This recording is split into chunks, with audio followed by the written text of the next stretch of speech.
জীবন একটাই, বিয়ে করবি ভালোভাবে কর, এই প্রেম টেম বাদ দে। মেয়েদের আবেগের কথায় পড়া যাবে না। এরা 80% ছলনাময়ী, আমার বউ 20% ভিতরে আছে। আমি দেশের বাইরে চলে যাচ্ছি, কবে আসবো জানি না, কি জন্য যাচ্ছি সেটাও জানি না, বলবো না।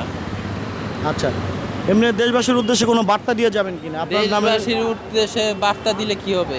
আমার কথা কেউ শুনবে? অবশ্যই শুনবে। কে শুনবে? আমাদের আমি বলবো যে মেয়েদের সাথে যারা কথা না বলে, এই কথাটা কেউ শুনবে? অবশ্যই শুনবে আপনার। আমি বলবো যে সকল ছেলেদেরকে যারা প্রেম করো, রেডি হচ্ছে ব্রেকআপ করে দে।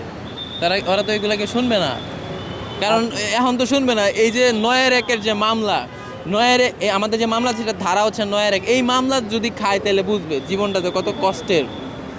তো সর্বোপরি একটা বিষয়, প্রেম টেম বাদ দিয়া থাক, কারণ মাইয়ার এনে তোরা পালায়া যাবি বা যেটাই করবি, মেয়ের বাপে তোর নামে অপহরণ মামলা করে দিবেন। এটা হচ্ছে ধারা হচ্ছে ৭-৩০, যাবজ্জীবন জেল খাটতে, একদম ডিএনএ টেস্ট সব পজিটিভ পাওয়া যাবে, কোনোভাবে বাঁচতে পারবি না।